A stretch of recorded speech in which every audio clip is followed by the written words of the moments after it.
유럽의 자존심이라 불리던 독일과 미국이 지금 발칵 뒤집혔습니다. 유럽 방산 시장의 견고한 성벽을 지배하던 독일의 레오파르트와 미국의 에이브럼스, 그들이 오만하게 시장을 독식하던 시대에 유례없는 균열이 발생했습니다. 폴란드 바르샤바 광장을 가득 메운 것은 익숙한 서방의 무기가 아니었습니다. 대한민국에서 건너온 60톤의 강철거인 K2 흑표 전차와 세계 최강의 K9 자주포가 폴란드 군의 심장부를 당당히 차지했습니다. 전 세계 국방 전문가들의 도파민을 자극하는 숫자를 보십시오. 단일 국가 계약 규모 600억 달러, 한화 약 80조 원에 육박하는 초거대 프로젝트입니다.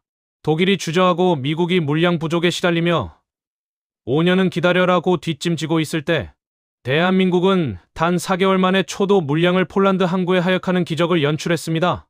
지금 바로 가겠다는 우리의 대답은 오만했던 유럽 강대국들의 뺨을 후려치는 일침이 되었습니다. 시작하기 전 구독과 좋아요, 그리고 대한민국 파이팅 댓글로 우리 기술진들을 응원해주세요. 여러분의 클릭 한 번이 국격의 원동력이 됩니다. 저는 대한민국 방위산업의 심장부에서 30년을 바친 책임연구원입니다. 지금부터 제가 들려드릴 이야기는 흔해 빠진 수출 보고서가 아닙니다.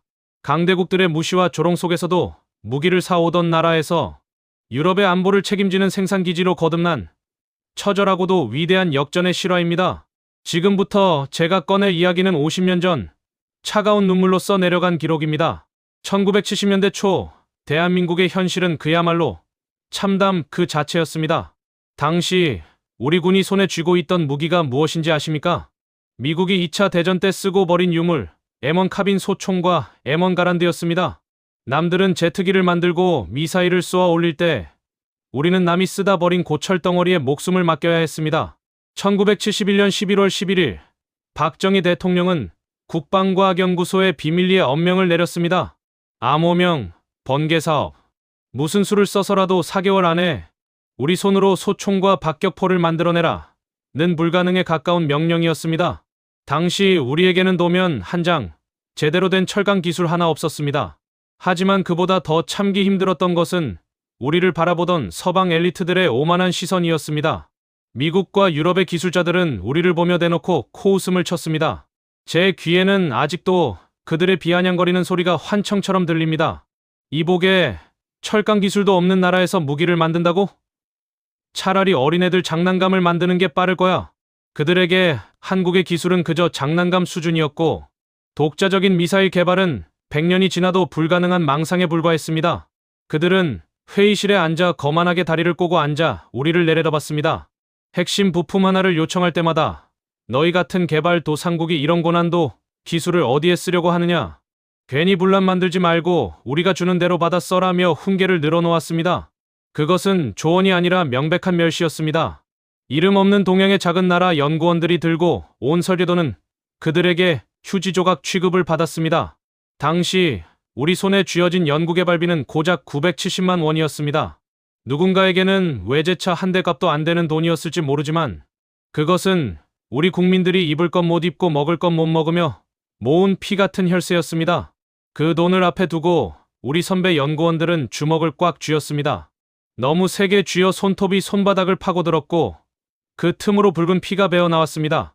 하지만 아픈 줄도 몰랐습니다. 가슴 속에서 끓어오르는 분노와 수치심이 그 고통을 압도했기 때문입니다. 우리는 그때 맹세했습니다. 두고 봐라. 너희들이 비웃던 이 장난감이 언젠가 너희의 안보를 지켜주는 유일한 구원줄이 될 날이 반드시 올 것이다. 이것이 대한민국 방산의 위대한 역전극, 그 비참했던 시작이었습니다. 소총과 박격포를 겨우 만들어내자 이번에는 더 거대한 벽이 우리를 가로막았습니다. 바로 유도탄이었습니다. 당시 우리에게 유도탄 기술은 마법과도 같았습니다. 하지만 우리는 알아야 했습니다. 내 나라를 지킬 긴 팔이 없다면 언제든 다시 침략의 먹잇감이 될 것이라는 사실을 말입니다. 그래서 시작한 것이 암호명 백곰 사업이었습니다. 하지만 우리가 꿈을 꾸기 시작하자마자 소위 우방이라 믿었던 나라들의 태도가 돌변했습니다. 특히 미국은 우리에게 상상조차 하기 힘든 기술적 족쇄를 채웠습니다. 그들은 한국이 사거리 180km가 넘는 미사일을 개발하지 못하도록 사거리 제한이라는 쇠사슬을 발목에 채웠습니다. 그들의 논리는 명쾌하고도 잔인했습니다. 너희는 우리 무기를 사서 쓰기만 해라. 스스로 힘을 갖는 건 지역 안보에 도움이 안 된다는 것이었죠. 더 기가 막힌 건 그 다음이었습니다. 기술을 가르쳐 주기는커녕 핵심 원료 하나를 사려 해도 사사건건 제동을 걸었습니다.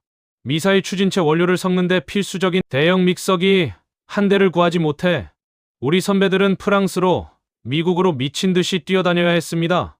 하지만 돌아오는 대답은 한결같이 싸늘했습니다. 한국에 그런 장비를 팔 수 없다. 그들은 우리가 기술을 가질 자격조차 없다고 판단한 것입니다. 당시 연구실의 공기는 1년 내내 얼어붙어 있었습니다. 영하의 날씨에도 난방비가 아까워 외투를 껴입고 밤을 지새웠습니다. 핵심 부품을 구할 수 없어 쓰레기장을 뒤져 고철을 가져오고 외국 서적의 흐릿한 사진 한 장을 수만 번 분석하며 설계를 그려나갔습니다. 식은땀이 등골을 타고 흘러내려 와이셔츠가 누렇게 변했지만 누구 하나 불평하지 않았습니다. 외국 기술진들이 가끔 시찰이라도 오는 날이면 그들은 우리 연구소를 훑어보며 비웃음을 흘렸습니다. 이런 열악한 환경에서 미사일을 만든다고? 연이나 날리는 게 낫지 않겠나? 그 오만한 웃음소리에 우리 연구원들의 주먹은 하얗게 질릴 정도로 꽉 쥐어졌습니다. 피가 거꾸로 솟는 굴욕감에 입술을 깨물어 피가 터졌지만 우리는 참아야 했습니다. 기술이 없는 죄, 돈이 없는 죄가 그렇게 컸습니다. 우리는 매일 밤 컵라면 한 그릇으로 허기를 달래며 차가운 금속 책상 위에 머리를 박고 다짐했습니다. 당신들이 막으면 우리는 길을 만든다. 당신들이 비웃으면 우리는 결과로 증명한다. 그 처절한 사투는 이제 막 서막을 올렸을 뿐이었습니다. 1980년대 대한민국은 또 한 번의 거대한 도전에 직면했습니다. 바로 우리 땅을 우리 손으로 지킬 주력 전차를 만드는 것이었습니다. 하지만 당시 우리에게는 전차를 설계할 핵심 기술이 단 1%도 없었습니다. 결국 우리는 미국의 기술을 빌려 K1 전차, 일명 88 전차를 개발하기 시작했습니다. 겉으로는 한미합작이라는 화려한 이름표가 붙었지만 그 속사정은 참혹한 기술 종속의 현장이었습니다. 미국은 우리에게 설계도를 내주는 대가로 가혹한 조건을 걸었습니다. 전차의 심장인 엔진과 변속기, 사격 통제장치 같은 핵심 부품은 반드시 미국산을 쓰거나 그들의 허락을 받아야만 했습니다. 사실상 껍데기만 한국산일 뿐 속은 미국의 통제 아래 있는 리모컨 전차나 다름없었습니다. 우리가 자체적으로 성능을 개선하려 하면 그들은 즉각 제동을 걸었습니다. 우리가 준 도면대로만 만들어라. 너희가 뭘 안다고 고치려 드느냐는 식의 고압적인 태도였습니다. 가장 분통이 터지는 사건은 수출이었습니다. 우리가 밤낮 없이 기름때를 묻혀가며 K1 전차를 완성해 놓고도 정작 해외에서 관심을 보이면 미국은 미국 기술이 들어갔으니 우리 허락 없이는 나사 하나도 팔 수 없다며 앞길을 막았었습니다. 우리가 만든 자식을 우리 마음대로 시집 보내지도 못하는 신세. 그것이 당시 대한민국 방산의 처절한 현주소였습니다. 회의실 공기는 매일같이 얼어붙었습니다. 미국 기술진들은 거드름을 피우며 우리 엔지니어들에게 너희는 그저 조립이나 잘하면 된다. 핵심 기술은 우리가 알아서 할 테니 넘보지 말라며 굴욕을 줬습니다. 그들의 무시 섞인 말투에 우리 연구원들은 차가운 금속 책상을 내리치며 울분을 삼켰습니다. 주먹을 너무 꽉 쥔 나머지 손등에 실핏줄이 터져 나왔지만 그보다 가슴 속에서 터져나오는 비참함이 더 컸습니다. 그때 우리는 뼈저리게 깨달았습니다. 남의 기술을 빌려 쓰는 한 우리는 영원히 그들의 손바닥 안에서 놀아나는 2등 국가일 수밖에 없다는 사실을 말입니다. 이대로는 안 된다. 언젠가는 엔진부터 포신까지 단 하나의 나사조차 우리 손으로 직접 만들어야만 한다. 새벽 3시 모두가 잠든 시간에도 창원 공장의 불은 꺼지지 않았습니다. 컵라면 국물로 끼니를 때우며 외국 놈들이 숨겨둔 기술의 비밀을 풀기 위해 수만 장의 도면을 찍고 다시 그렸습니다. 가족들에게는 곧 들어간다는 거짓말을 입에 달고 살면서도 우리 아이들에게는 절대로 이런 기술 국어를 물려주지 않겠다는 간절함 하나로 버텼습니다. 그 지독한 헝그리 정신이 오늘날 전 세계가 경악하는 K2 흑표의 전설을 만드는 밑거름이 될 줄은 그 당시 오만했던 강대국들은 꿈에도 몰랐을 것입니다. 1990년대 초 대한민국은 다시 한번 전 세계를 향해 무모한 선전포고를 던졌습니다. 바로 세계 최고의 자주포를 우리 손으로 직접 만들겠다는 선언이었습니다.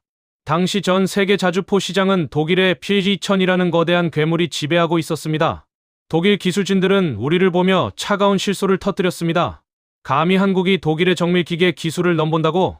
뱁새가 황새를 따라오려다 가랑이가 찢어지는 꼴을 보게 될 거다. 해외 군사 잡지들은 앞다투어 한국의 시도를 돈 낭비라고 조롱했습니다. 한국은 그냥 독일 무기를 사다 쓰는 것이 안보에 이득이다. 100년을 노력해도 독일의 사격 통제 기술과 포신 제작 능력을 따라잡을 수 없다는 비아냥이 쏟아졌습니다. 심지어 국내 일부에서조차 우리가 무슨 수로 세계 1등을 하느냐며 회의론이 고개를 들었습니다. 하지만 우리는 물러설 곳이 없었습니다. 남의 무기를 빌려 쓰는 서러움을 88 전차 때 뼈저리게 겪었기 때문입니다. 연구소의 밤은 잔인할 만큼 길었습니다. 영하 20도의 혹한 속에서도 연구원들은 차가운 금속 포신을 붙잡고 밤을 지새웠습니다. 수천 번의 사격 시험 중 포신이 터져나가는 사고가 발생했을 때 외국 전문가들은 기다렸다는 듯 비웃었습니다. 거봐라. 한국 기술은 거기까지다. 이건 장난감이 아니다. 사람 목숨이 달린 거다. 그들의 조롱 섞인 충고에 우리 연구원들의 피는 거꾸로 솟구쳤습니다. 회의실 탁자 위에는 쏟아진 커피 자국과 겹겹이 쌓인 실패 보고서뿐이었습니다. 식은땀이 등골을 타고 흘러내려 셔츠가 몸에 달라붙었지만 아무도 의자에서 일어나지 않았습니다. 주먹을 너무 꽉 쥐어 손톱 밑이 하얗게 변하고 살점이 파고들었지만 그 통증보다 우리를 이류로 취급하는 그들의 시선이 더 아팠습니다. 우리는 스스로를 사지로 몰아넣었습니다. 새벽 3시 퉁퉁 부은 눈으로 컵라면을 들이켜며 서로의 얼굴을 봤습니다. 이번에도 실패하면 우리는 대한민국 국방의 죄인이 된다. 하지만 성공하면 전 세계가 우리 발밑에 엎드리게 될 것이다. 그 간절함은 광기에 가까운 집념으로 변했습니다. 독일이 50년 넘게 쌓아온 데이터를 우리는 단 몇 년 만에 몸으로 부딪히며 만들어 나갔습니다. 강대국들이 절대 불가능하다고 단언했던 기술적 장벽들. 우리는 그 장벽을 깨부수기 위해 매일같이 지옥 같은 시험을 반복했습니다. 우리의 목표는 단순히 무기를 만드는 것이 아니었습니다. 우리를 무시하던 자들의 오만을 박살내고 다시는 누구도 대한민국을 함부로 대하지 못하게 만들 강철의 자존심을 세우는 것이었습니다. 훗날 이 K9 자주포가 전 세계 시장의 50%를 점령하며 유럽 전역을 호령하게 될 줄은 당시 그 오만했던 독일놈들은 상상조차 하지 못했을 것입니다. 그렇게 50년 우리는 무시당하고 짓밟히면서도 묵묵히 칼을 갈았습니다. 그리고 2022년 전 세계의 오만함을 단숨에 박살내버린 역사의 수레바퀴가 돌기 시작했습니다. 러시아의 우크라이나 침공. 이 거대한 전쟁은 안일했던 유럽의 안보 의식을 처참하게 깨부수었습니다. 당장 내일 우리 집 앞마당에 탱크가 들이닥칠지 모른다는 공포가 유럽 전체를 덮친 것입니다. 폴란드를 비롯한 동유럽 국가들은 다급해졌습니다. 그들은 소련제 노후 무기를 우크라이나에 지원하며 당장 자신들을 지킬 전차와 자주포가 단 한 대도 없는 최악의 안보 공백 상태에 빠졌습니다. 그들은 서둘러 전통의 강자 독일과 미국의 SOS를 쳤습니다. 돈은 얼마든지 주겠다. 제발 전차와 자주포를 빨리 보내달라.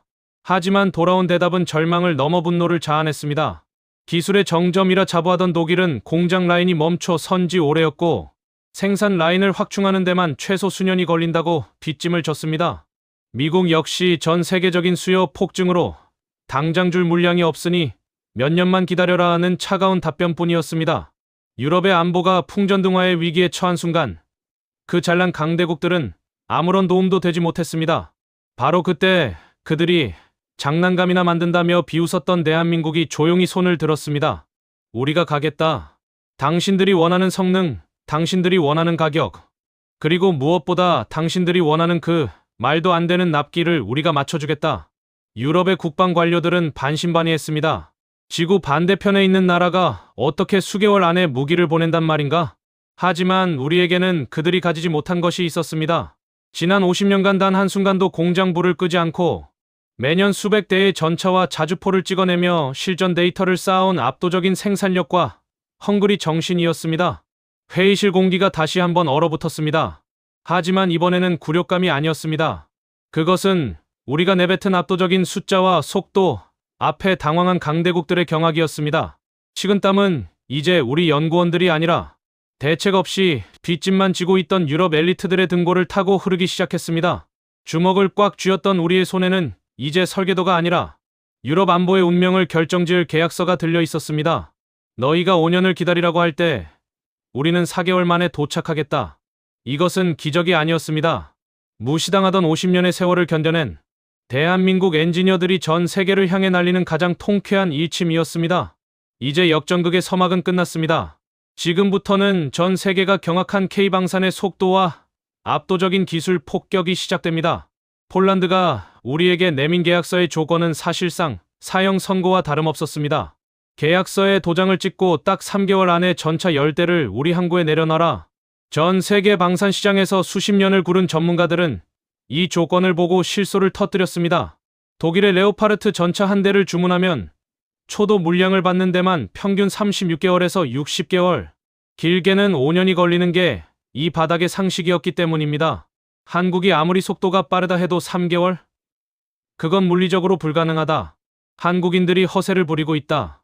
하지만 그들이 모르는 게 하나 있었습니다. 대한민국 엔지니어들에게 안 된다는 말은 어떻게든 해내야 한다는 절박함의 다른 이름이라는 사실입니다. 우리는 그날로 창원 공장의 모든 출입구를 봉쇄하다시피 하고 24시간 풀가동 체제에 돌입했습니다. 공장 내부의 공기는 차가운 금속 냄새와 매캐한 용접 연기로 가득 찼고 수천 도의 불꽃이 튀는 현장은 그야말로 거대한 용광로였습니다. 새벽 3시 체감 온도가 영하로 떨어지는 혹한 속에서도 연구원들은 전차 하부에 기어들어가 기름때를 온몸에 뒤집었었습니다. 식은땀이 등골을 타고 흘러 옷이 쩍쩍 달라붙었지만 닦아낼 시간조차 아까웠습니다. 식당으로 갈 시간도 부족해 공장 구석에서 컵라면 한 그릇으로 끼니를 때우며 서로의 퀭한 눈을 바라봤습니다. 이거 못 맞추면 대한민국 방사는 전 세계의 웃음거리가 된다.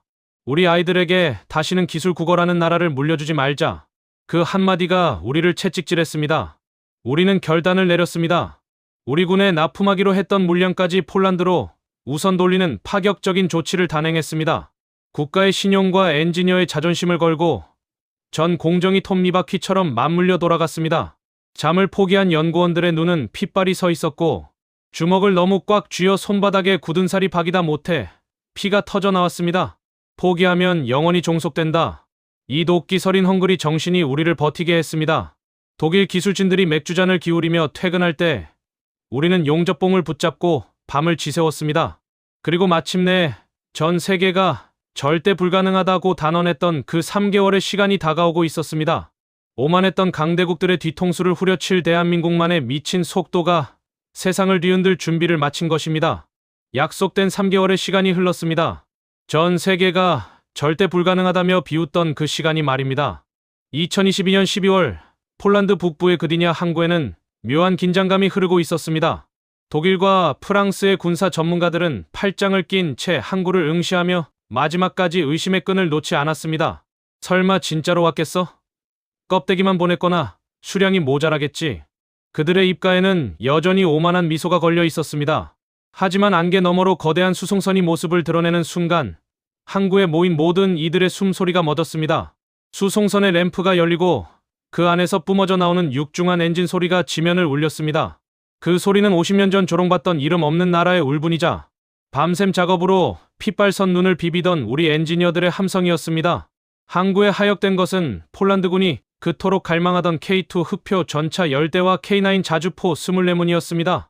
단 한 대의 오차도 단 1초의 지체도 없었습니다. 계약서에 도장을 찍은 지 불과 4개월 만에 벌어진 이 광경 앞에 현장에 있던 유럽 관료들의 얼굴은 순식간에 흙빛으로 변했습니다. 식은땀이 그들의 등골을 타고 흘렀습니다. 자신들이 5년은 걸릴 거라며 뒷짐지고 있을 때 대한민국은 지구 반대편 바다를 건너 기어이 약속을 지켜낸 것입니다.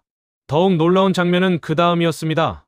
폴란드 대통령 안제이 두다가 직접 한국까지 마중 나와 우리 전차를 반겼습니다. 일개 무기 수입이 아니라 국가의 생존을 구원해준 형제의 나라에 대한 최고의 예우였습니다. 대통령이 직접 전차의 장갑을 어루만지며 감사를 표하는 모습은 전 세계 언론을 통해 생중계되었습니다. 그 장면을 지켜보던 저는 주먹을 꽉 쥐었습니다. 손바닥에 박힌 굳은 살이 욱신거렸지만 가슴 속에서는 형언할 수 없는 뜨거운 무언가가 치밀어 올랐습니다. 우리를 장난감이나 만드는 수준이라 비웃던 자들의 오만한 콧대가 단숨에 박살나는 소리가 들리는 듯했습니다. 이것은 단순히 물건을 배달한 사건이 아닙니다. 기술이 없으면 안보도 없다는 절박함으로 50년을 버텨온 대한민국 방산이 전 세계의 상식을 뒤엎고 새로운 질서를 선포한 위대한 상륙작전이었습니다. 독일 기술진들이 이건 마법이다라며 경악할 때 우리는 속으로 나지막이 일침을 날렸습니다. 이건 마법이 아니라 우리가 쏟은 피와 땀의 결과다. 폴란드 그디냐 항구에서의 기적은 순식간에 유럽 전역으로 퍼져나갔습니다. 옆집인 루마니아와 에스토니아는 물론 북유럽의 핀란드까지 발칵 뒤집혔습니다. 그들은 지금까지 독일의 레오파르트 전차를 사기 위해 고개를 숙이고 수년을 기다리는 것이 당연한 천리교인 줄로만 알았습니다. 하지만 대한민국이 단 4개월 만에 최신의 전차를 상륙시키는 것을 목격한 순간 유럽의 안보 상식은 완전히 박살났습니다. 가장 먼저 움직인 것은 루마니아였습니다. 루마니아 국방 관료들은 지금까지 자신들을 무시했던 강대국들의 태도에 지쳐 있었습니다. 무기를 팔겠다면서 우선 줄을 서라. 부품 수급은 나중에 생각하자며 오만하게 구는 기존 강대국들에게 루마니아는 일침을 날렸습니다. 그리고는 곧장 서울로 날아와 우리 K9 자주포 53문과 K10 탄약 운반차 등 총 1.3조 원 규모의 계약서에 도장을 찍어버렸습니다. 루마니아 최근 7년 역사상 최대 규모의 무기 도입 사업이었습니다. 에스토니아 역시 마찬가지였습니다.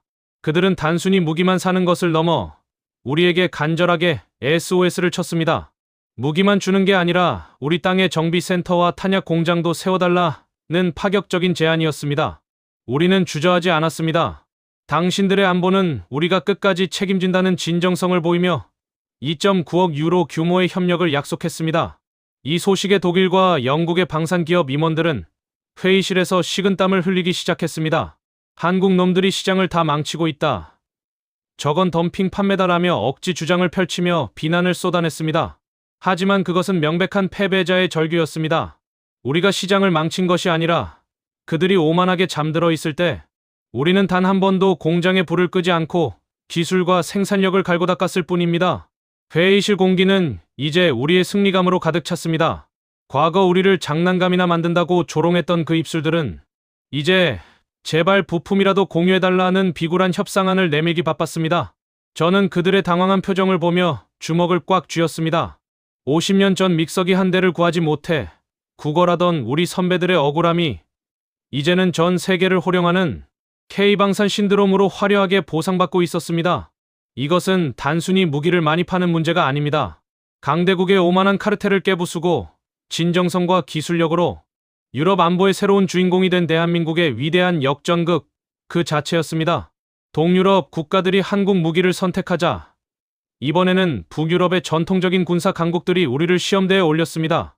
핀란드와 노르웨이, 그곳은 인간조차 생존하기 힘든 영하 40도의 혹독한 추위가 지배하는 땅입니다. 독일과 프랑스의 기술진들은 회심의 미소를 지었습니다. 한국 같은 온대 지방 나라가 만든 무기가 북유럽의 동토에서 제대로 작동할 리 없다. 포신이 얼어 터지거나 엔진이 멈춰버릴 것이라며 우리 기술력을 깎아내리기 바빴습니다. 그들은 환경이라는 보이지 않는 장벽을 이용해 우리를 다시 한번 변방으로 밀어내려 했습니다. 하지만 우리 엔지니어들은 이미 알고 있었습니다. 우리가 만든 무기는 가장 가혹한 전장에서도 반드시 승리해야 한다는 사실을 말입니다. 우리는 창원 공장에서 영하 40도 이하의 극저온 챔버에 전차를 집어넣고 수천 번의 시동 테스트를 반복했습니다. 연구원들의 눈꺼풀에 서리가 내려앉고 손가락이 동상에 걸려 감각이 마비되는 순간에도 우리는 멈추지 않았습니다. 마침내 핀란드의 설원 위에서 열린 공개 시험장. 전 세계 군사 관계자들의 시선이 우리 K9 자주포에 쏠렸습니다. 공기는 얼어붙었고 숨을 쉴 때마다 날카로운 얼음 파편이 폐를 찌르는 듯한 추위였습니다. 독일 기술진들은 이제 곧 한국 무기가 고철이 되는 꼴을 보게 될 것이라며 비아냥거렸습니다. 하지만 그 순간 고요한 설원을 찢는 굉음과 함께 K9의 엔진이 단 한 번의 시도만에 우렁차게 깨어났습니다. 이어지는 사격 시험. 눈보라가 앞을 가려 10m 앞도 보이지 않는 최악의 조건에서 K9은 정밀한 사격 통제 장치를 통해 목표물을 단 한 치의 오차도 없이 타격했습니다. 독일의 P-2000조차 버벅거리는 극한의 환경에서 K9은 마치 자신의 집 앞마당인 양 설원 위를 질주하며 포탄을 퍼부었습니다. 핀란드군 관계자들의 입에서 이건 미친 성능이다라는 탄성이 터져 나왔습니다. 현장을 지켜보던 우리 연구원들은 주먹을 꽉 쥐었습니다. 추위 때문이 아니라 가슴 깊은 곳에서 차오르는 뜨거운 전율 때문이었습니다. 50년 전 장난감이나 만든다고 조롱받던 그 서러움이 북유럽의 차가운 눈 위에서 완벽한 승리의 함성으로 바뀌는 순간이었습니다. 핀란드는 그 자리에서 K9 자주포 208문의 대규모 도입을 확정지었습니다. 오만했던 강대국들의 얼굴은 이제 추위보다 더 차갑게 굳어버렸습니다. 식은땀을 흘리며 황급히 자리를 뜨는 그들의 뒷모습에 저는 나지막이 일침을 날렸습니다. 성능은 입이 아니라 결과로 증명하는 것이다. 이게 바로 대한민국의 저력이다. 이제 전 세계는 깨닫기 시작했습니다. K방사는 단순한 대안이 아니라 그 누구도 넘볼 수 없는 최강의 표준이 되었다는 사실을 말입니다. 유럽 국가들이 우리에게 매료된 결정적인 이유는 단순히 속도와 성능 때문만은 아니었습니다. 거기에는 기존 강대국들이 절대로 흉내낼 수 없는 대한민국의 진정성과 파격적인 결단이 있었습니다. 독일과 미국은 무기를 팔 때 철저히 갑의 위치에서 군림했습니다. 기술 이전은커녕 우리가 준 무기를 고칠 때도 우리 허락을 받아라며 기술적 종속을 강요했죠. 그것은 안보 협력이 아니라 일종의 기술 식민지, 계약이나 다름없었습니다. 하지만 대한민국은 달랐습니다. 우리는 폴란드에 폴로니제이션이라는 전무후무한 제안을 던졌습니다. 우리는 무기만 팔지 않겠다. 우리의 심장과도 같은 기술을 당신들에게 내어주고 당신들의 땅에서 당신들의 손으로 전차를 만들 수 있게 하겠다는 약속이었습니다.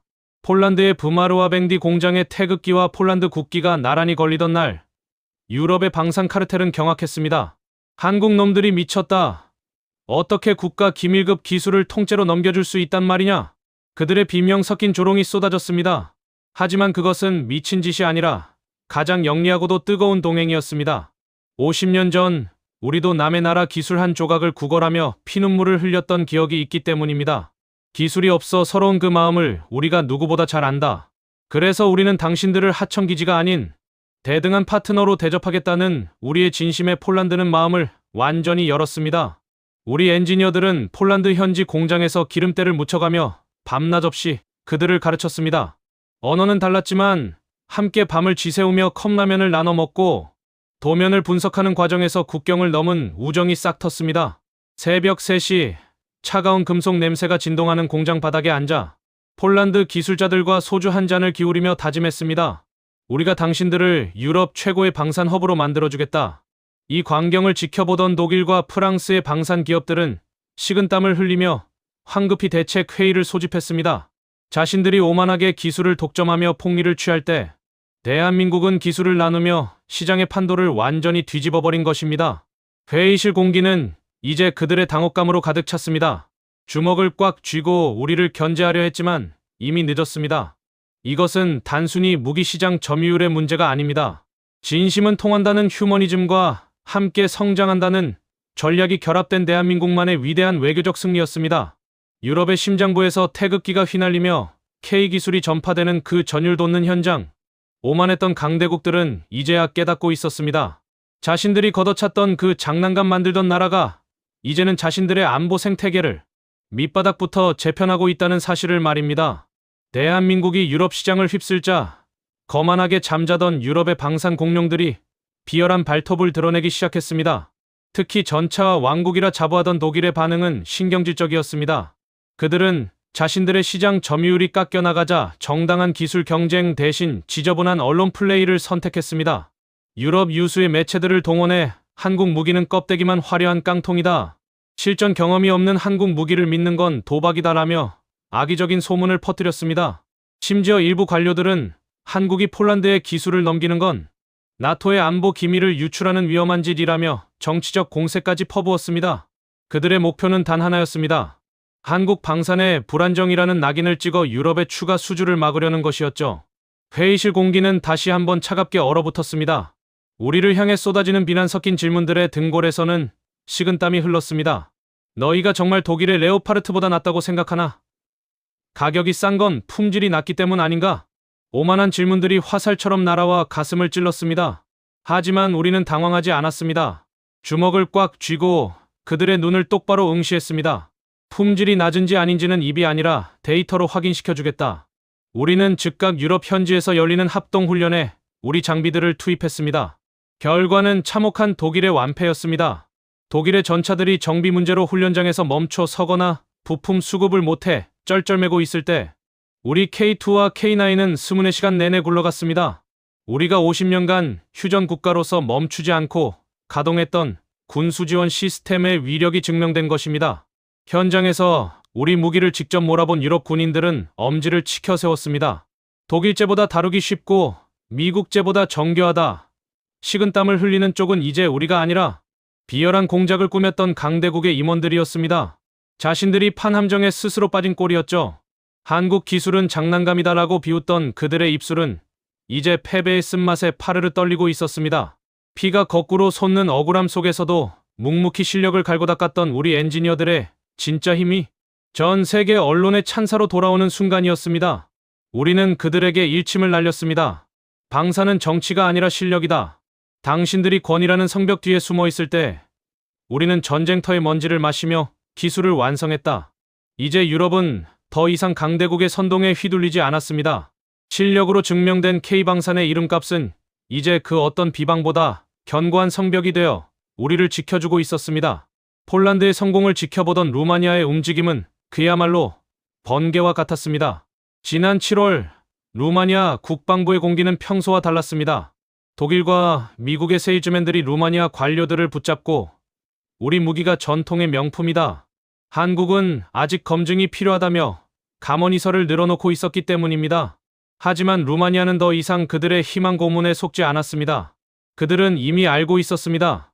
강대국들이 입으로 안보를 외칠 때 대한민국은 실제로 강철의 물량을 항구에 내려놓는다는 사실을 말입니다. 결국 루마니아는 전 세계를 경악시키는 결단을 내렸습니다.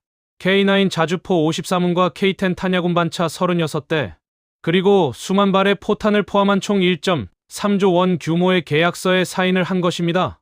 이것은 루마니아 최근 7년 내 무기 도입 사업 중 단일 규모로 최대치였습니다. 협상 테이블에 앉아있던 우리 엔지니어와 임원들의 등골에는 식은땀이 흘렀습니다.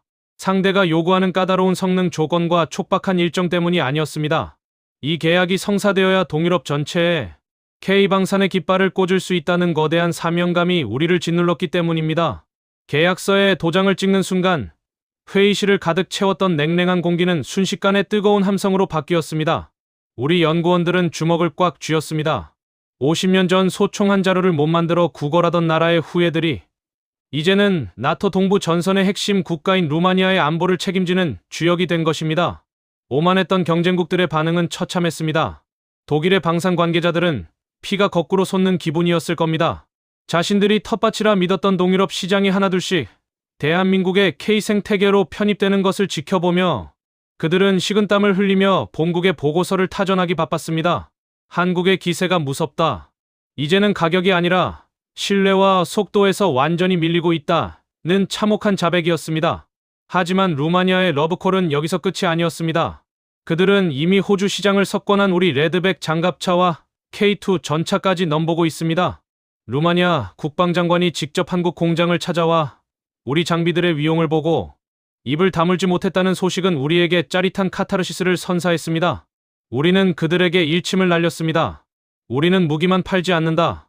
당신들의 땅에 공장을 세우고 정비 기술을 가르쳐 당신들 스스로를 지킬 힘을 주겠다. 이것이 바로 독일이 오만하게 거절했던, 그러나 대한민국은 흔쾌히 내놓은 위대한 동행의 힘이었습니다. 이제 루마니아의 하늘 아래 K9의 포성이 울려 퍼질 준비가 끝났습니다. 동유럽을 넘어 북유럽의 심장, 핀란드로 향했을 때도 강대국들의 방해와 무시는 계속되었습니다.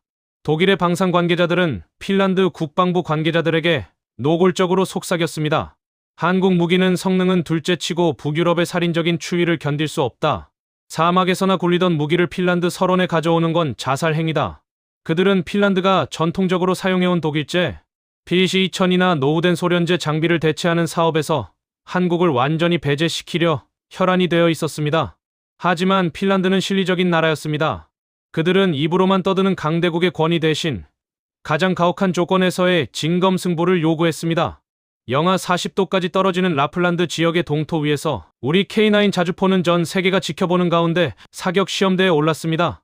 시험장 공기는 칼날처럼 날카로웠고 숨을 들이마시는 것조차 고통스러운 극한의 환경이었습니다. 독일 기술진들은 엔진 시동조차 걸리지 않을 것이라며 뒷짐지고 구경하고 있었죠. 하지만 그 순간 K9의 엔진이 설원을 찢는 굉음과 함께 단번에 깨어났습니다. 지켜보던 우리 엔지니어들의 등골에는 식은땀 대신 승리의 전율이 흘렀습니다. K9은 눈보라를 뚫고 40km 밖의 목표물을 단 한 치의 오차도 없이 괴멸시켰습니다. 추위에 얼어붙어 오작동하던 유럽의 무기들과는 차원이 다른 압도적 퍼포먼스였습니다. 핀란드군 관계자들은 입을 다물지 못했습니다. 그들이 100년을 기다려도 못 만든다던 기술이 대한민국이라는 이름 없는 나라의 무기에서 완벽하게 구현되고 있었기 때문입니다. 결과는 핀란드의 몰빵 선택이었습니다. 그들은 2026년 4월까지 추가 도입을 확정지으며 총 208문의 K9 자주포 부대를 구축했습니다. 이는 북유럽 국가 중 최대 규모입니다. 독일 기술진들의 얼굴은 추위 때문이 아니라 패배의 수치심으로 파랗게 질려버렸습니다. 주먹을 꽉 쥐고 분노해봤자 이미 핀란드의 마음은 대한민국으로 기운 뒤였습니다. 우리는 그들에게 일침을 날렸습니다. 명품이라는 이름표 뒤에 숨어 혁신을 멈춘 당신들의 시대는 끝났다. 이제는 전장 어디에서도 어떤 환경에서도 약속을 지키는 K기술의 시대다. 핀란드 설원 위에 새겨진 K9의 궤도. 자국은 오만했던 강대국들에게 던지는 대한민국의 가장 강력한 경고장이었습니다. 유럽의 방산 지도에서 대한민국이 차지하는 비중이 커질수록 기존 강대국들의 초조함은 극에 달했습니다. 특히 북해와 접한 안보의 요충지 에스토니아에서 벌어진 일은 그야말로 독일과 프랑스의 심장에 비수를 꽂는 사건이었습니다. 에스토니아는 지금까지 강대국들의 기술 갑질에 가장 큰 피해를 보던 나라 중 하나였습니다. 무기 하나를 고치려 해도 수천 킬로미터 떨어진 독일 공장으로 보내야 했고 부품 하나를 받는 데만 반년이 걸리는 서러움을 견뎌야 했기 때문입니다. 이런 상황에서 에스토니아는 대한민국을 향해 전 세계가 경악할 만한 제안을 던졌습니다. 단순히 무기만 팔지 말고 우리 땅에 1억 유로 규모의 현지 투자를 해달라는 요청이었습니다. 그들은 한국 기업이 에스토니아 현지의 정비센터와 탄약 공장을 세워주길 간절히 원했습니다. 이것은 단순한 비즈니스가 아니었습니다. 자신들의 안보 생명줄을 독일이나 미국이 아닌 지구 반대편 대한민국에 맡기겠다는 무한 신뢰의 증표였습니다. 독일의 방산 관계자들은 이 소식에 회의실 테이블을 내리치며 분노했습니다. 에스토니아가 미쳤다. 어떻게 유럽의 안보를 동양의 작은 나라의 통째로 넘길 수 있느냐? 그들의 비명 섞인 일침은 역설적으로 그들이 느낀 거대한 공포를 대변했습니다. 식은땀을 흘리며 에스토니아 관료들을 설득하려 했지만 에스토니아의 대답은 차가웠습니다. 당신들이 오만하게 줄을 서라고 할 때 한국은 우리와 함께 기름때를 묻히며 현장에 있겠다고 약속했다. 우리는 에스토니아의 부름에 화답했습니다. 우리 엔지니어들은 에스토니아의 거친 지형을 누비며 현지 정비 인프라를 구축하기 위한 설계도를 그렸습니다. 새벽 3시 낯선 타국의 차가운 금속 책상 앞에 앉아 컵라면을 나눠 먹으며 우리는 다짐했습니다. 우리가 세우는 이 공장이 동유럽 안보의 최후 보루가 될 것이다. 주먹을 꽉 쥔 우리 연구원들의 손에는 이제 단순한 스패너가 아니라 한 국가의 운명을 책임진다는 무거운 사명감이 들려 있었습니다. 피가 거꾸로 솟는 긴장감 속에서도 우리는 에스토니아 기술진들과 밤을 지새우며 K방산의 유전자를 심었습니다. 결국 에스토니아는 천무다연장 로켓과 K9 자주포 도입을 확정지으며 2.9억 유로 규모의 거대 프로젝트를 우리에게 안겨주었습니다. 오만했던 강대국들은 이제야 깨닫고 있었습니다. 자신들이 권위라는 성벽 뒤에서 안주할 때 대한민국은 진정성과 실력으로 유럽의 가장 깊숙한 안보 심장부를 장악했다는 사실을 말입니다. 이것이 바로 우리를 무시하던 자들에게 대한민국이 날리는 가장 묵직하고도 정중한 일침이었습니다. 대한민국 방산의 진격은 지상에만 머물지 않았습니다. 우리의 야망은 유럽의 푸른 하늘을 향해 뻗어나갔습니다. 폴란드가 전차와 자주포에 이어 우리 FA-50 경공격기 48대를 도입하겠다고 선언하자 전 세계 항공업계는 그야말로 초토화되었습니다. 미국과 프랑스의 거대 항공기업들은 믿을 수 없다는 듯 비명을 질렀습니다. 전차는 몰라도 전투기 기술은 차원이 다르다.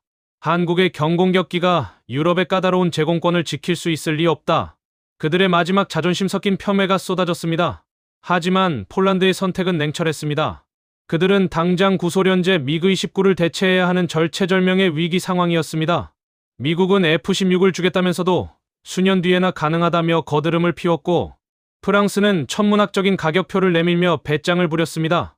그들이 오만하게 협상 카드를 만지고 있을 때 우리는 다시 한번 미친 속도로 응답했습니다. 우리는 이미 준비가 끝났다. 당신들이 원하는 성능을 갖춘 기체를 가장 빠른 시일 내에 하늘로 띄우겠다. 우리 항공 엔지니어들은 경남 사천의 공장에서 밤을 잊었습니다.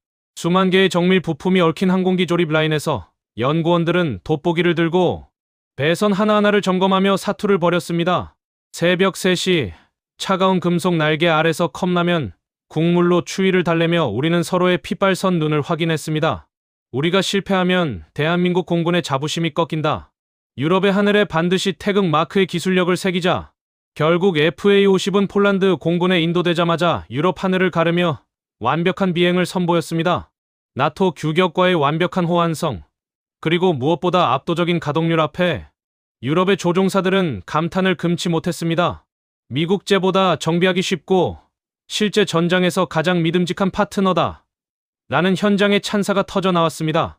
주먹을 꽉 쥐고 비웃던 서구 항공 강대국들의 회의실은 이제 침묵만이 감돌았습니다.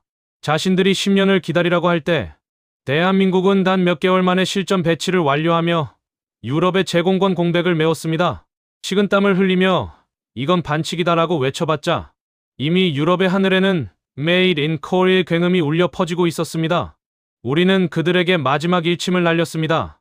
당신들이 과거의 영광에 취해 게으름을 피울 때 우리는 단 한순간도 멈추지 않고 미래를 설계했다. 이제 대한민국은 단순히 무기를 파는 나라를 넘어 유럽의 안보 지형을 재편하는 전략적 허브가 되었습니다.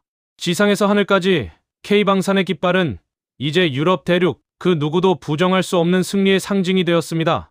대망의 역전극은 이제 절정을 향해 치닫고 있습니다. 전 세계가 경악한 대한민국 방산의 위대한 결실이 지금 공개됩니다. 드디어 대한민국 방산이 전 세계가 지켜보는 가운데 기술의 정점을 찍는 순간이 찾아왔습니다. 무대는 유럽을 넘어 남반구의 거대한 영토 호주였습니다. 당시 호주는 차세대 장갑차 도입 사업을 두고 전 세계의 네로라 하는 방산 강국들을 불러 모았습니다. 그 중에는 전차 왕국 독일의 라인메탈사가 만든 명품 장갑차 링스가 버티고 있었습니다. 독일 기술진들은 우리 레드백을 쳐다보지도 않았습니다. 장갑차는 정밀 기계의 꽃이다. 한국이 감히 독일의 장갑 기술을 따라올 수 있겠나? 그들의 오만한 미소는 회의실의 차가운 공기보다 더 서늘했습니다. 하지만 우리는 숫자로 그들의 오만을 폭격하기 시작했습니다.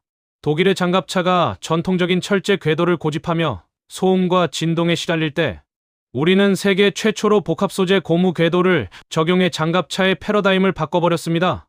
고무가 강철을 견디겠냐며 비웃던 독일 엔지니어들의 얼굴은 호주의 거친 벌판에서 레드백이 시속 70km로 질주하며 진동을 70% 이상 흡수해버리는 장면을 목격하는 순간 흙빛으로 변했습니다. 식은땀이 그들의 등골을 타고 흘렀습니다. 성능은 숫자로 완벽하게 증명되었습니다. 독일의 전차 한 대가 생산되는데 평균 3년에서 5년이 걸릴 때 우리는 단 4개월 만에 초도 물량을 하역하는 미친 생산력을 보여주었습니다. 가격 또한 독일제 레오파르트 EA7이 대당 약 520억 원을 호가할 때 우리 K2 흑표는 그 대등한 성능을 갖추고도 약 285억 원이라는 압도적인 효율성을 자랑했습니다. 가격만 싼 거다라고 우기던 그들의 입술은 자동 장전 시스템으로 승무원을 3명으로 줄이고 가변 현수장치까지 장착한 우리의 기술 스펙 나열 앞에 파르르 떨리고 있었습니다. 가장 가혹한 조건인 50도의 불지옥 호주 사막에서 수천 킬로미터를 주행하는 시험, 독일제 장갑차가 과열과 고장으로 멈춰설 때 우리 레드백은 단 한 번의 멈춤 없이 목표물을 괴멸시켰습니다. 주먹을 꽉 쥐고 결과를 기다리던 우리 연구원들은 서로의 핏발선 눈을 보며 나직하게 읊조렸습니다. 우리가 만든 건 기계가 아니라 50년의 서름을 씻어낼 강철의 자존심이다. 호주 정부는 결국 독일을 버리고 대한민국의 손을 잡았습니다. 수십 년간 방산 시장을 지배하던 독일의 카르텔이 이름 없는 동양의 나라에 의해 처참하게 무너지는 역사적인 순간이었습니다. 오만했던 강대국 엘리트들은 이제 피가 거꾸로 솟는 기분으로 우리를 바라봤지만 이미 대세는 기울었습니다. 이것이 바로 대한민국이 전 세계 국방 표준을 새로 쓰는 압도적인 숫자의 폭격이었습니다. 단순히 물건을 파는 시대는 끝났습니다. 대한민국은 이제 유럽의 안보를 뿌리부터 재편하는 설계자가 되었습니다. 폴란드 중서부의 군수 산업 도시 브마르와뱅디 공장 정문에는 전 세계가 경악할 만한 광경이 펼쳐져 있습니다. 폴란드 국기와 나란히 대한민국의 태극기가 보란듯이 휘날리고 있는 것입니다. 50년 전 남의 나라 소총 설계도 한 장을 구걸하며 비웃음을 사던 우리가 이제는 유럽 한복판에 전차 생산 기지를 세우고 폴란드 엔지니어들에게 K기술을 전수하고 있습니다. 이것이 바로 전 세계 방산 카르텔을 무너뜨린 폴로니제이션의 실체입니다. 폴란드가 도입하는 전차 1000대 중 무려 820대를 현지에서 직접 생산하도록 허용한 이 파격적인 결정 앞에 독일과 미국의 방산 기업들은 회의실에서 식은땀을 흘리며 절규했습니다. 한국 놈들이 미쳤다. 국가 기밀인 전차 설계도와 제조 공정을 통째로 넘기다니. 이건 자살 행위다. 그들의 오만한 눈에는 우리의 진정성이 그저 미친 짓으로만 보였을 겁니다. 하지만 현장의 공기는 그들의 시기 질투보다 훨씬 뜨거웠습니다. 우리 엔지니어들은 폴란드 동료들과 함께 기름때를 뒤집어 쓴 채 공장 바닥에서 밤을 지새웠습니다. 새벽 3시, 차가운 금속 냄새가 진동하는 생산 라인에서 우리는 그들에게 기술만 가르친 것이 아닙니다. 우리는 무기를 팔러 온 장사꾼이 아니다. 당신들의 조국을 당신들의 손으로 지킬 수 있게 만드는 형제가 되러 왔다는 진심을 심었습니다. 주먹을 꽉 쥐고 우리를 경계하던 폴란드 기술자들의 눈빛이 존경과 신뢰로 변하는 순간, 저는 가슴 깊은 곳에서 피가 거꾸로 솟는 듯한 전율을 느꼈습니다. 50년 전 우리가 믹서기 한 대를 사지 못해 전 세계를 헤매던 그 서러움을 알기에 우리는 기꺼이 그들에게 우리의 심장을 나누어 준 것입니다. 독일이 우리의 기술은 고기에서 너희에게 줄 수 없다며 오만하게 뒷짐지고 있을 때, 대한민국은 현지형 K2PL에 폴란드산 사격 통제 시스템과 통신 장비를 완벽하게 결합해냈습니다. 나토 표준을 우리 기술로 재정의해버린 것입니다. 식은땀을 흘리며 뒷걸음질 치는 독일 기술진들을 향해 저는 일침을 날렸습니다. 진정한 기술의 가치는 독점이 아니라 누군가의 생명을 지키는 공유에 있다. 이제 유럽 한복판에서 생산되는 전차에는 Made in Poland by Korea의 자부심이 새겨지고 있습니다. 강대국들이 쌓아 올린 오만한 기술 장벽은 대한민국 엔지니어들의 헌신과 진정성이라는 거대한 파도 앞에 흔적도 없이 허물어지고 있었습니다. 폴란드와 루마니아의 성공은 시작에 불과했습니다. 대한민국 방산의 위용은 이제 북유럽의 맹주 핀란드와 발트해의 관문, 에스토니아까지 집어삼키는 거대한 도미노가 되었습니다. 독일과 영국의 국방 관료들은 믿을 수 없다는 듯 자신의 눈을 비벼댔습니다. 어떻게 나토의 핵심 국가들이 약속이라도 한 듯 독일제 명품 무기를 버리고 한국으로 달려간단 말인가? 그들의 오만한 질문에 대한 대답은 현장에서 터져나온 압도적인 기록들이었습니다. 핀란드는 영하 40도의 살인적인 추위 속에서도 단 한 번의 오작동 없이 불을 뿜는 K9 자주포의 성능에 매료되었습니다. 그들은 2026년 4월 추가로 112문을 더 주문하며 총 208문의 대규모 K9 부대를 구축했습니다. 북유럽 최대 규모의 포병 전력이 대한민국 기술로 완성된 것입니다. 에스토니아 역시 1억 유로라는 파격적인 현지 투자를 유치하며 우리의 천무다연장 로켓을 선택했습니다. 강대국들이 기다려라고 말할 때 대한민국은 우리가 가서 고쳐주고 만들어주겠다며 그들의 안보 심장부로 파고들었습니다. 회의실 공기는 이제 과거의 무시가 아닌 경외감 섞인 침묵으로 가득 찼습니다. 독일의 한 고위 관료는 사석에서 입술을 파르르 떨며 이렇게 고백했습니다. 우리가 너무 오만했습니다. 한국의 속도와 그들이 보여준 진정성을 우리는 감히 따라갈 수 없습니다. 이제는 우리가 한국에서 배워야 할 때입니다. 수십 년간 우리를 장난감이나 만드는 수준이라 비웃던 그들의 오만한 콧대가 대한민국 엔지니어들의 피땀 어린 데이터 앞에 완전히 꺾여버린 것입니다. 식은땀을 흘리며 패배를 인정하는 그들의 뒷모습을 보며 저는 주먹을 꽉 쥐었습니다. 손바닥을 파고드는 고통은 이제 억울함이 아니라 승리의 전율이었습니다. 타국이 50년 걸려도 못한다던 기술을 우리는 단 10년 만에 그것도 더 완벽하고 더 저렴하게 증명해냈습니다. 이것은 단순히 무기의 승리가 아닙니다. 불가능을 가능케 한 대한민국 엔지니어들의 헝그리 정신이 전 세계 안보 표준을 새로 쓴 역사적 대격변입니다. 피가 거꾸로 솟는 굴욕 속에서도 밤낮 없이 용접 불꽃을 튀겼던 우리 선배 연구원들. 그들이 뿌린 눈물의 씨앗이 이제 유럽 전역을 호령하는 강철의 숲이 되어 돌아왔습니다. 오만했던 강대국들에게 던지는 우리의 마지막 일침은 간결하고도 묵직했습니다. 기술은 권위에서 나오는 것이 아니라 약속을 지키려는 간절함에서 나온다. 이제 전 세계는 압도적인 숫자로 증명된 K방산의 기적 앞에 무릎을 꿇고 있습니다. 이제 유럽의 공기는 180도 바뀌었습니다. 과거 우리 연구원들을 장난감이나 만드는 동양의 기술자라며 문전박대했던 유럽의 국방 관료와 방산 기업 임원들. 그들이 이제는 90도로 허리를 숙이며 대한민국을 찾아오고 있습니다. 독일의 한 고위 관료는 한국의 전차 생산 라인을 둘러본 뒤 떨리는 목소리로 이렇게 고백했다고 합니다. 우리가 너무 오만했습니다. 한국의 속도와 진정성은 우리가 감히 상상도 못할 수준이었습니다. 이제는 우리가 당신들에게 배워야 할 때입니다. 50년 전 믹서기 한 대를 빌려달라며 읍소하던 우리 선배들의 억울함이 마침내 강대국 엘리트의 참에 섞인 사과로 보상받는 역사적인 순간이었습니다. 하지만 우리는 그들의 패배를 비웃기 위해 무기를 만든 것이 아닙니다. 회의실의 차가운 금속 책상을 내리치며 밤을 지새웠던 그 수많은 시간들, 식은땀이 등골을 타고 흘러내려도 용접봉을 놓지 않았던 그 집념의 근저에는 사랑하는 가족과 조국을 다시는 남의 손에 맡기지 않겠다는 간절함이 있었습니다. 우리가 만든 K2 전차와 K9 자주포는 누군가의 목숨을 앗아가는 차가운 살상 도구가 아닙니다. 그것은 강대국들이 외면할 때 가장 가혹한 전장에서도 약속을 지키고 소중한 생명을 보호하며 무너진 안보를 다시 세우는 강철의 방패이자 평화를 지키는 기술입니다. 폴란드 현지 공장에 나란히 걸린 태극기를 보며 시청자 여러분께서 느끼시는 그 뜨거운 감정, 그것은 단순히 돈을 많이 벌었다는 쾌감이 아닐 것입니다. 무시와 핍박으로 점철되었던 우리 역사가 마침내 기술의 승리로 당당히 일어섰다는 역전의 카타르시스일 것입니다. 주먹을 꽉 쥐어 손바닥에 피가 맺히도록 참아왔던 그 서러운 시간들이 이제는 전 세계의 안보를 책임지는 대한민국의 자부심으로 승화되었습니다. 우리는 기적을 만든 것이 아닙니다. 이것은 50년간 단 한순간도 멈추지 않았던 대한민국 엔지니어들의 피땀과 눈물이 만들어낸 필연적인 보상입니다. 강대국들이 권위라는 이름으로 성벽을 쌓을 때 우리는 신뢰라는 이름으로 다리를 놓았습니다. 오만했던 그들이 흘리는 패배의 식은땀을 뒤로하고 대한민국은 이제 평화를 수호하는 가장 강력한 동반자로 전 세계에 우뚝 섰습니다. 전 세계가 경악한 이 위대한 역전극의 주인공은 결코 하늘에서 떨어진 천재들이 아닙니다.